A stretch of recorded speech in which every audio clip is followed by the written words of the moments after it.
Hey everyone, it's Diane. In today's video, I'm going to do an update on the Begonia Lucerna. Now, it is a begonia that I feel is the best to grow indoors if you're looking for a begonia to grow indoors. It is one that I've showed propagation of in one of my other videos, or a couple of my other videos. When I planted these begonia cuttings, they were in like a 12-inch pot. They're still in this same pot. So I'm going to show you what it looks like right now. This is several months later. I can't even tell you how long it's been. I'd have to go back and look at the videos, but I just wanted to share it with you today. Okay, let's go. Here's the update on the Lucerna begonia plant, Angel Wing Begonia. Now this is approximately 2 feet, 2.5 feet tall. It's in that same pot that I planted the cuttings in, and it's just doing really well on the east side of my room. This room gets south sun, big bay window, and it gets enough indirect light that it's happy right here.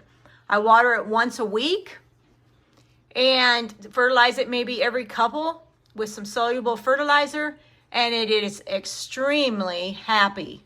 This is also called a cane begonia, and look at the leaves. Aren't they just gorgeous? It's really pretty in this room. I want to give you a close-up of the leaves, the speckled leaves.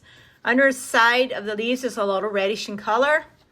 We got one new growth right here. Are lighter in color when they come out, a little more on the reddish side, depending on where you have it and everything. It all depends on your lighting, your soil, and everything else.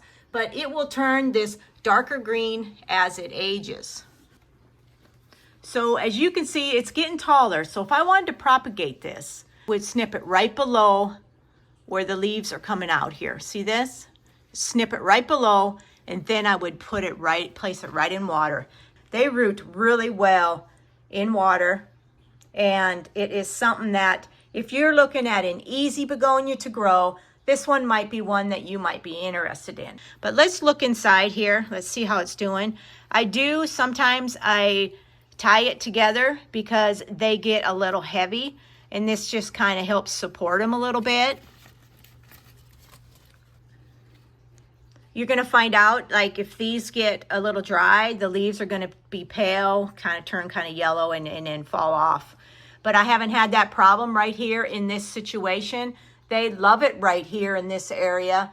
And I just wanted to share the update with you to let you know this thing is still surviving. I have done other begonia plants in the house, and they haven't done as well because they're just a little more temperamental when you water them. This one, as I water once a week, it seems pretty happy. When I had it in my south window, it was way too warm for it, and it dried out so quickly that I lost leaves on it. It just was a struggle.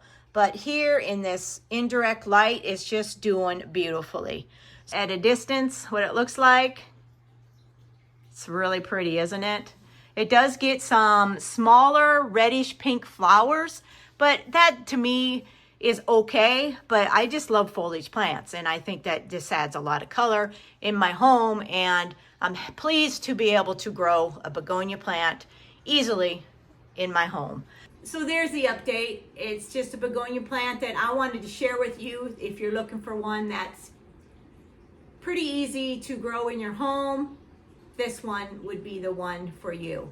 It may be hard to find nowadays, but there's got to be similar ones out there on the market, and hopefully, you can find them out there. I do love sharing some plant information once in a while, and this plant was one that I thought, if you like begonias, this one might be a good one for you. So you take care, and we'll see you on the next video. Bye.